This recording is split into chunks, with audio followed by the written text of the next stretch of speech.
It's news time. Information is power. Be current.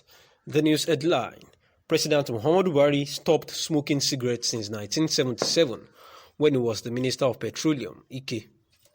Engineer Joe Ibokwe, the special advisor to the Governor of Lagos State on drainage and water resources, was on his Facebook account to share Ike Okafor's statement, and in the shared post, Ike Okafor stated that President Muhammadu Buhari stopped smoking cigarettes in 1977 when he was appointed as the Minister of Petroleum, and he has not smoked till date.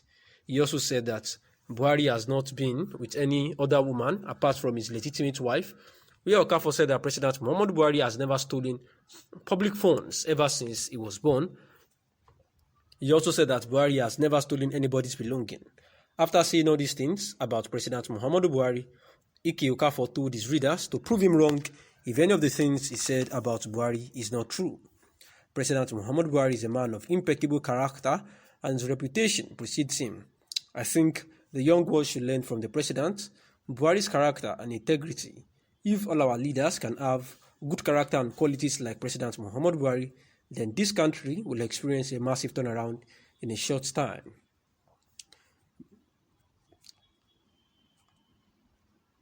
People that are not convenient or okay with the status quo should actually leave him and do whatever they want to do. I see Nnamdi Kanu as my son. He said every Igbo member and a woman is actually his own child, and that being a priest, they may not understand the spiritual authority that he has on the land, especially in the southeastern region.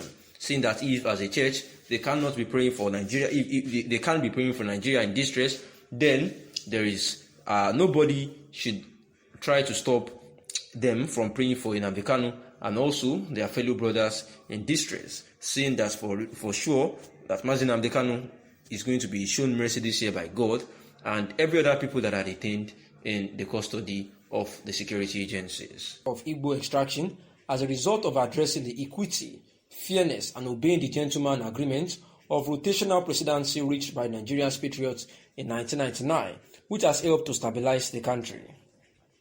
It will be unwise to scuttle it now. It favors Indigo. We will commence the political journey of 2023 with persuasive visits to all geopolitical zones of the country by January 13, 2023. But in the case of conspiracy, sabotage, and denial of Igbo, the 2023 presidential ticket in APC and PDP, both the conspirators and saboteurs, will only be available for the doomsday and may not superintendent the affairs of the country in 2023, as secessionist group will be strengthened and unified by the evidence of political neglect, marginalization, and enslavement of eastern Nigeria. To our leaders, we are tired of the worsening state of insecurity in the country. Every now and then, lives are lost, people are being unjustly killed like animals, and we demand the return of peace in our society. We are saying enough is enough, no more bloodshed. Out of school children figure is witnessing a massive rise of orphans everywhere. We can't travel in peace. The economy is crumbling. People are burnt while traveling. The protesters marched from Audu Bako Secretariat to the Kanu government house, where security operatives received the group of protesters, listened to them, and promised to take the matter further to the appropriate quarters. Meanwhile, following the recent spike in terror attacks in Sokoto and Katsina states, President Muhammadu Buhari has dispatched a high-level delegation made up of heads of national intelligence and security services to the two states.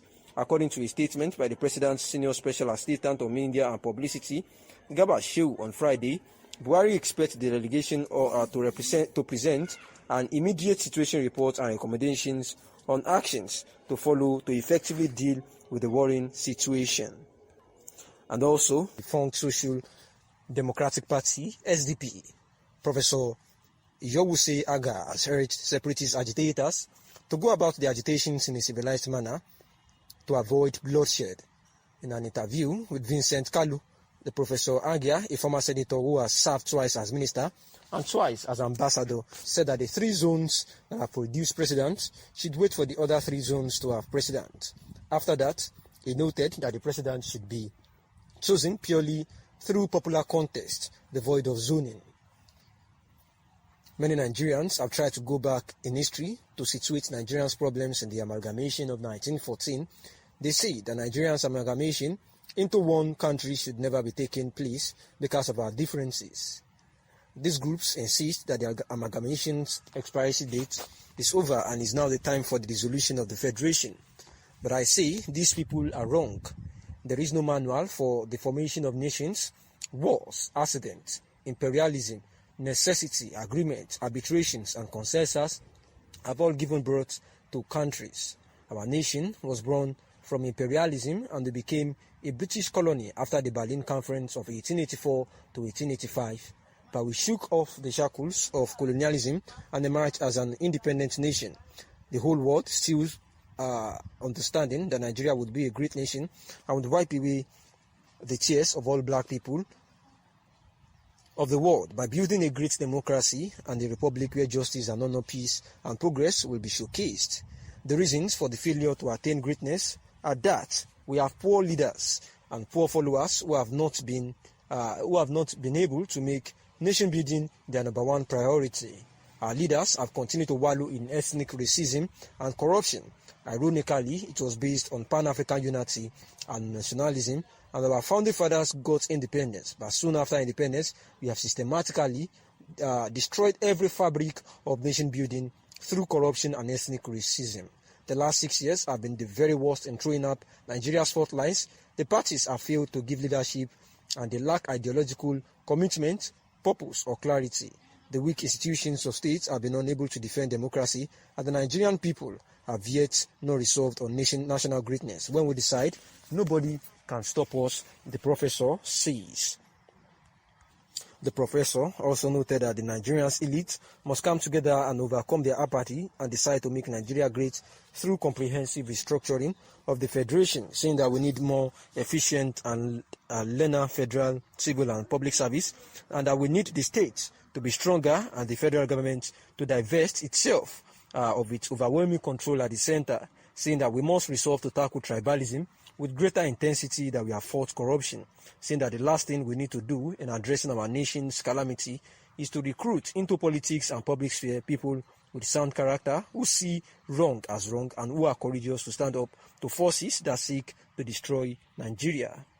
Asking about insecurity, saying that we started with Boko Haram and now ISWAP, saying that the United Arab Emirates recently named some Nigerians sponsoring the insurgent group, saying that Nigerians were excited, thinking that those who have contributed to the plunging this country into the crisis that has got millions of dollars and the carnage that followed will be prosecuted. However, the presidency said charging them is not a priority, and the professor was asked about his view on this particular statement, responding that the view is that the government has been living in denial and that Nigeria is festering from a civil war that religious extremists and ethnic bigotry are foisted over us. The government has invented semantics of deception, which is helping terrorists by packaging them as bandits and even worse, non-state actors. I was walking on eggshells to call the foreign Fulani terrorists arsonists, rapists and land grabbers through genocide as non-state actors.